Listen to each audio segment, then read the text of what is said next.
Movie के starting scene में हम दो भाइयों को देखते हैं जिसमें बड़े भाई का नाम बिल होता है और वो अपने छोटे भाई को कागज की एक बोट बनाकर देता है क्योंकि बाहर बारिश आ रही थी। बिल का छोटा भाई उस बोट को लेकर बाहर बारिश में खेलने जाता है और तभी उस बच्चे की बोट पानी में बहते बहते एक सीवर में चली जाती है। और जब वो बच्चा अपनी बोट को ढूंढने के लिए उस सीवर के पास जाता है तब हम फर्स्ट टाइम पेनीवाइज को वहाँ पर देखते हैं। पेनीवाइज उस बच्चे को उसकी बोट रिटर्न करने के बहाने उसे अपने पास बुलाता है और उसके पास आते ही वो उसका एक हाथ ही खा लेता है। इस इंसिडेंट के बाद उस बच्चे का कुछ भी पता नहीं चलता कि वो कहाँ गया है और सब लोग ये समझते हैं कि वो मिसिंग हो गया। इसके बाद हम एक लड़के माइक को देखते हैं जो एक शीप हाउस में होता है और उसे कहा जाता है कि वो एक भेड़ को शूट करे, लेकिन वो ये नहीं कर पाता। लेकिन उसे ऐसा करना था क्योंकि ये उसका फैमिली बिजनेस था। फिर हम स्कूल में स्टूडेंट्स को देखते हैं और वहीं पर एक लड़की बेवरली को देखते हैं जिसकी क्लास फेलो उसे काफी तंग करती है। सब बच्चे वेकेशन स्टार्ट होने की वजह से काफी एक्साइटेड होते हैं और वहीं पर हम एक लेडी को देखते हैं जो अपनी मिसिंग बच्ची को वहाँ पर ढूंढने आई थी। वहाँ पर एक लड़का हेनरी भी था जो नेचर वाइज काफी इल मैनर्ड था और वो बिल और उसके बाकी फ्रेंड्स को काफी तंग किया करता था। और वहीं पर हम बेवरली की बेस्ट फ्रेंड बेन को भी देखते हैं। वो दोनों आपस में काफी अच्छे फ्रेंड्स होते हैं। दूसरी तरफ बिल जब स्कूल से घर वापस आता है तब उसके फादर उसे काफी डांटता क्योंकि बिल समझता था कि उसका छोटा भाई अभी भी जिंदा है जो सीवर में गिर कर वहाँ से गुजर कर उस जगह पर गिर गया होगा जहाँ पर उसका डेड एंड होता है। लेकिन उसके फादर उसे समझाते हैं कि वो मर चुका है और वो ये सब कुछ करना बंद कर दे क्योंकि इससे उसकी मदर को काफी दुख होगा। माइक जब मीट डिलीवर कर रहा होता है तो वहाँ पर उसे एक डोर मिलता है और उसके पीछे वो काफी अजीबोगरीब चीजें महसूस करता है। उस डोर के पीछे से काफी लोगों के शाउट करने की आवाजें आती है और बहुत से हाथ भी बाहर निकलते हैं। और फिर तभी अचानक से वो डोर खुद ब खुद ओपन हो जाता है और वहाँ पर माइक पेनीवाइज को देखता है। इतनी ही देर में हेनरी अपने फ्रेंड्स के साथ वहाँ पर आता है और माइक को टीज करके वहाँ से चला जाता है। बिल का एक फ्रेंड अपने फादर के ऑफिस में बुक रखने के लिए जाता है और वहाँ पर वो एक बहुत डरावनी औरत की पेंटिंग देखता है जिससे वो अक्सर डर जाया करता था। उसे डराने वाला कोई और नहीं बल्कि पेनीवाइज था जो सबको उनके डर से ही डराता था और उन चीजों से जिनसे वो डरते हैं। बिल अपने फ्रेंड्स को लेकर सीवर के डेड एंड की तरफ जा रहा होता है और बेन लाइब्रेरी में बैठकर पोएट्री लिखता है और साथ ही एक जगह डेयरी की हिस्ट्री भी पढ़ रहा होता है जो असल में वही जगह थी। उस हिस्ट्री में उसे डेयरी में होने वाली सारे इंसिडेंट के बारे में इंफॉर्मेशन मिलती है और वो इंसिडेंट्स लोगों की डेथ के बारे में थी, यानी बहुत से लोगों की डेथ हो गई थी। और फिर बेन को इल्यूसिनेशन स्टार्ट हो जाती है और उसके साथ ये कोई और नहीं बल्कि पेनीवाइज ही कर रहा था। और बेन को वहाँ पर एक बैलून भी उड़ता हुआ नजर आता है जो और किसी को नजर नहीं आ रहा होता। बेन जब उस बैलून के पीछे जाता है तब उसे वहाँ पर बहुत सारे ईस्टर एग्स मिलते हैं और उन्हें फॉलो करते करते वो लाइब्रेरी तक पहुँच जाता है। और तभी एक आधा जला सर कटा इंसान बेन पर हमला करने के लिए उसकी तरफ बढ़ता है,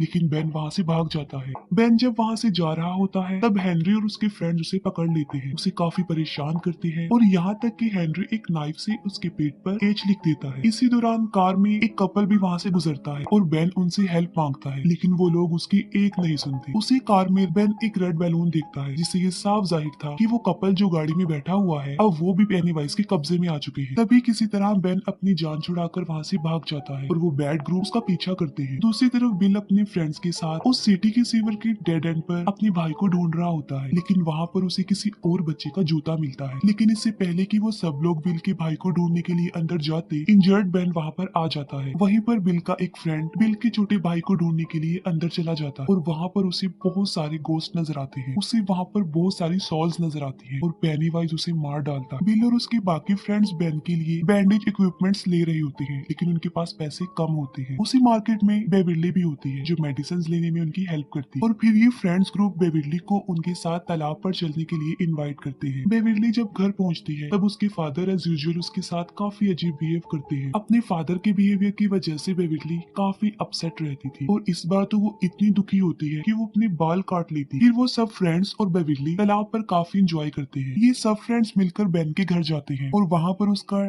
डेरी टाउन से रिलेटेड हिस्ट्री कलेक्शन देखते हैं। बेन उन्हें बताता है कि जो लोग इस सिटी में रहा करते थे एक एक करके वो वहाँ से गायब होते रहे, लेकिन अजीब बात तो ये है कि लोगों के गायब होने का कोई भी रीजन, उनकी डेड बॉडी या कोई भी निशान नहीं मिला। बस सिर्फ उस सिटी में ही एक कुएं के पास मरे हुए लोगों के कपड़े थे जो खून से भरे हुए थे और वहाँ पर खून खराबा आम हो गया, लेकिन उसके पीछे ये पता नहीं चल सका कि ये कौन कर रहा हो। फिर हम बिल के फ्रेंड एडी को देखते हैं जो स्कूल से घर की तरफ जा रहा होता है और रास्ते में वो एक बहुत पुराने घर के सामने से गुजरता है और ठीक उसी वक्त उसकी मेडिसिन लेने का टाइम भी हो जाता है और एडी वहाँ पर रुककर अपनी मेडिसिन लेने लगता है और तभी एडी को उस घर से किसी की आवाजें सुनाई देती है। वो आवाजें सुनकर एडी काफी घबरा जाता है। वो वहाँ से जाने लगता है तो तभी घबराहट के आलम में उसकी मेडिसिन उसके हाथों से गिर जाती है। एडी जब अपनी मेडिसिन उठा रहा होता है तभी वहाँ पर एक बदसूरत काफी गंदा और बीमार आदमी आकर उसे डराता है और उसे डराते डराते वो उस पुराने घर की तरफ ले जा रहा होता है, लेकिन एडी भागकर उस घर के पीछे चला जाता है और एडी को वहाँ पर पेनीवाइज नजर आता है। एडी वहाँ से भाग जाता है। बेविल्ली जब घर आती है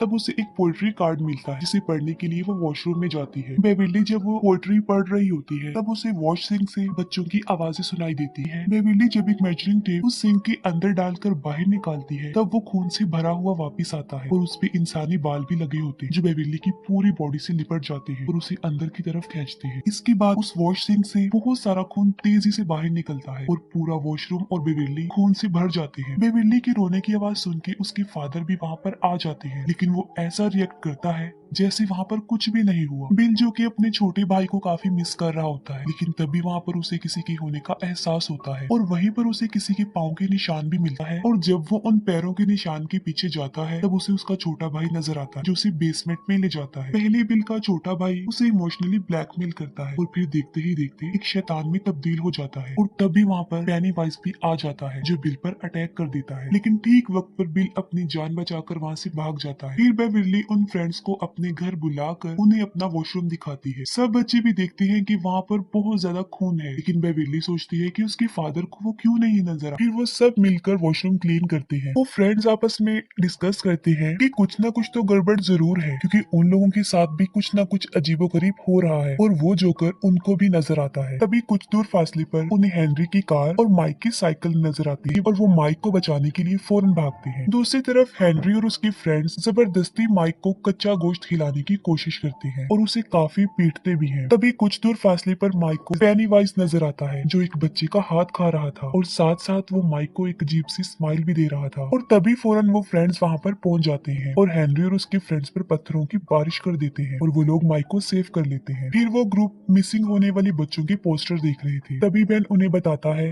कि उसने डेरी टाउन के बारे में दोबारा से पढ़ा है। वो कहता है कि मुझे पता चला है कि डेरी टाउन में हर 27 साल बाद ऐसे इंसिडेंट्स होते रहते हैं। उन इंसिडेंट्स में लोग गायब होते हैं और ज्यादातर बच्चे, और ऐसा पहले तो कुछ अरसे तक चलता रहता है लेकिन फिर अचानक से बंद हो जाता है और फिर 27 सालों बाद ऐसा होने लगता है। वो लोग ये समझ जाते हैं कि कोई तो है जो 27 साल बाद आ जाता है और बच्चों को पकड़कर खा जाता है और इतना ज्यादा शिकार करने के बाद 27 सालों तक वो बिल्कुल रिलैक्स हो जाता है और साथ में वो ये बात भी समझ जाते हैं कि वो बच्चों के सामने उन्हें उसी रूप में आकर डराता है जिससे वो सबसे ज्यादा डरते हैं और जाहिर है तकरीबन सब बच्चे ही जोकर से डरते हैं। बिल सबको अपने घर ले जाता है और उन्हें डेरी टाउन का मैप दिखाता है। मैप देखकर उन लोगों को पता चलता है कि जहाँ जहाँ वो इंसिडेंट्स हुए थे वो जमीन के नीचे एक गटर से जुड़े हुए हैं और ये सारे गटर एक ही जगह पर आकर आपस में मिलते हैं और वो कुआं है जो उसी पुराने घर में था। वो बच्चे फौरन ये समझ जाते हैं कि पेनीवाइज वहीं पर रहता है उसी पुराने घर के कुएं में। तभी एडी इन बातों से काफी डर जाता है और वो सब कुछ बंद करने के लिए कहता है, लेकिन अचानक से प्रोजेक्टर अपने आप ऑन हो जाता है और पिक्चर्स खुद ब खुद चेंज होने लगती है। ये देखकर वो लोग काफी घबरा जाते हैं, काफी डर भी जाते हैं और तभी उन पिक्चर्स में बिल के छोटे भाई की पिक्चर भी आती है और तभी फौरन पेनीवाइज भी एक पिक्चर की सूरत में उनके सामने आता है और तभी पेनीवाइज उस फोटो से निकलकर उन बच्चों को डराता है। वो सारे बच्चे काफी डर जाते हैं, लेकिन बिल डिसाइड करता है कि वो उस पुराने खंडर वाले कुएं में जाएंगे और पेनीवाइज का मुकाबला करेंगे। वो सब बच्चे बिल की बात मानकर उसके पीछे पीछे उस घर में जाते हैं। बिल कहता है कि हमें उसका मुकाबला करते हुए उसे रोकना चाहिए वरना ये सिलसिला ऐसे ही चलता रहेगा और हो सकता है कि नेक्स्ट उनमें से ही कोई हो जो मिसिंग हो जाए और उस जोकर का शिकार बन जाए। और जब वो लोग उस घर के अंदर जाते हैं तो पेनीवाइज उन्हें विजन दिखाता है और एक दूसरे से अलग कर देता है। एडी फिर से उस क्रीपी आदमी से डरकर ऊपर से नीचे गिर जाता है और काफी इंजर्ड हो जाता है। उन फ्रेंड्स में बिल का फ्रेंड रिची जो एक रूम में बंद हो जाता है और वहाँ पर बहुत सारे जोकर्स थे और तभी वहाँ पर पेनीवाइज आ जाता है, लेकिन इससे पहले कि वो रिची को कोई नुकसान पहुंचाता बिल बिल्कुल ठीक वक्त पर दरवाजा खोलकर उसे बचा लेता है और फिर पेनीवाइज एडी के पास जाता है। लेकिन इससे पहले कि पेनीवाइज एडी को डराकर मार देता बिल और रिची वहाँ पर पहुंच जाते हैं और पेनीवाइज उन दोनों पर ही अटैक कर देता है और तभी बेविल्ली एक लोहे के रॉड को पेनीवाइज के सर में दे मारती है जिससे वो जख्मी हो जाता है। लेकिन इसके बावजूद भी वो बच्चों को डराने से बाज नहीं आता। वो उन्हें काफी डराता है और अपने बड़े बड़े नाखूनों से वो बेन को जख्मी कर देता है। लेकिन वो सारे बच्चे वहाँ पर एक साथ थे और पेनीवाइज भी इंजर्ड था तो वो उन्हें कोई नुकसान पहुंचाए बगैर ही वहाँ से चला जाता है। तभी बिल उसका पीछा करता है और उसे उसे उस कुएं में जाते हुए देख लेता है और तभी वो सब बच्चे उस घर से अपनी जान बचाकर भाग जाते हैं। बिल अपने फ्रेंड्स को कहता है कि वो दोबारा से उस घर में जाएंगे, लेकिन अब वो पूरी तैयारी से आएंगे और बड़ी बहादुरी से वो पेनीवाइज का मुकाबला करेंगे। लेकिन बेविली के अलावा कोई भी उसकी ये बात मानने के लिए एग्री नहीं होता। वो कहते हैं कि वो लोग वापस वहाँ पर नहीं जाएंगे। बिल का फ्रेंड रिची जब उसे कहता है कि उसका भाई अब मर चुका है, बिल को इस बात पर गुस्सा आ जाता है और उन दोनों में लड़ाई हो जाती है और वो ग्रुप आपस में बिखर जाता है। बेविली उन्हें काफी समझाती है कि पेनीवाइज यही चाहता है कि वो सब एक दूसरे से अलग हो जाएं, क्योंकि उसे पता है कि अगर वो साथ रहे तो वो उसका मुकाबला कर लेंगे। लेकिन बेविली की ये बात कोई नहीं सुनी। दूसरी तरफ हेनरी को अपने घर के पास रखे गए लेटर बॉक्स के ऊपर एक रेड बैलून उड़ता हुआ नजर आता है, जो पेनीवाइज के वहाँ होने का साइन था। जब उस बॉक्स को ओपन करता है तब उसे वहाँ पर एक नाइफ मिलता है। ये नाइफ उसी का था जो जंगल में गिर गया था जब वो बेन के पीछे भागा था। हेनरी जब उस चाकू को ले लेता है तब वो पूरी तरह से पेनीवाइज के कंट्रोल में आ चुका होता है। पेनीवाइज हेनरी को बहुत फोर्स करता है कि वो अपने फादर को जान से मार डाले, जबकि हेनरी सच में पेनीवाइज के बहुत ज्यादा कब्जे में आ चुका था और वो सच में ही अपने फादर को जान से मार डालता है जब वो सो रही होते हैं। बेविली के डैड अग्रेसिव होकर उसके साथ जबरदस्ती करने की कोशिश करते हैं। बेविली अपने फादर को टांग मार के वहाँ से भाग जाती है और खुद को वॉशरूम में बंद कर लेती है। लेकिन बेविली का फादर बाथरूम के दरवाजे को तोड़कर अंदर घुस जाता है। अपनी जान बचाने के लिए बेविली सिंक अपने फादर के सर में मार देती है, जिससे वो इंजर्ड होकर बेहोश हो जाता है। दूसरी तरफ बिल बेविली को ढूंढते ढूंढते उसके घर तक चला जाता है, जहाँ पर उसे उसके फादर की डेड बॉडी के साथ दीवारों पर पेनीवाइज का मैसेज मिलता है। वहाँ पर लिखा होता है कि यू डाई इफ यू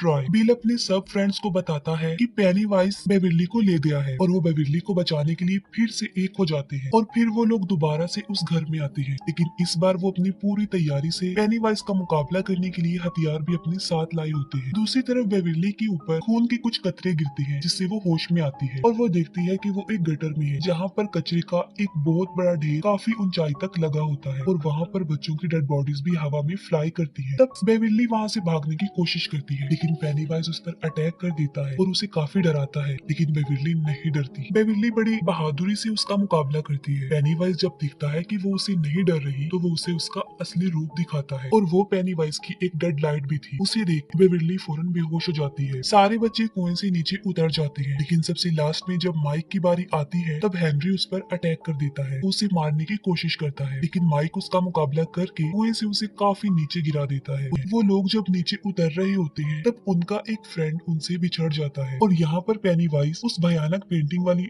औरत की सूरत में उस पर अटैक कर देता है। बाकी फ्रेंड्स अपने उस दोस्त को ढूंढने के लिए वहाँ पर पहुंच जाते हैं, लेकिन इससे पहले कि पेनीवाइज उसे जान से मार डालता वो सब वहाँ पर पहुंच जाते हैं और पेनीवाइज वहाँ से भाग जाता है। और तभी बिल को अपना छोटा भाई भी वहाँ पर नजर आता है, जिसको फॉलो करते हुए वो बिल्कुल उसी जगह पर पहुंच जाता है जहाँ पर बेविली भी थी। बेविली हवा में लटकी हुई थी और बिल उसे नीचे लाने की कोशिश करता है और फिर बिल अपने भाई के पास चला जाता है। तभी बाकी फ्रेंड्स वहाँ पर आ जाते हैं और सब मिलकर बेविली को नीचे उतारते हैं, लेकिन बेविली होश में नहीं थी। वो सब उसे होश में लाने की कोशिश करती है, लेकिन स्टिल वो होश में नहीं आती। फिर बेन बेविली को हक करता है, क्योंकि वो उसे लाइक करता था, तो इसी वजह से बेविली पेनीवाइज के ट्रैप से बाहर आ जाती है और बिल्कुल होश में आ जाती है। पेनीवाइज बिल को उसके छोटे भाई के रूप में काफी इमोशनली ब्लैकमेल करता है और उसे अपने साथ घर ले जाने के लिए भी कहता है। बिल उसकी बातें सुनकर रोता है और कहता है कि मैं जानता हूँ कि तुम मेरे भाई नहीं हो, और वो उसे गन से शूट कर देता है। और फिर पेनीवाइज अपने असली रूप में आकर उन सब पर अटैक कर देता है। वो सब बच्चे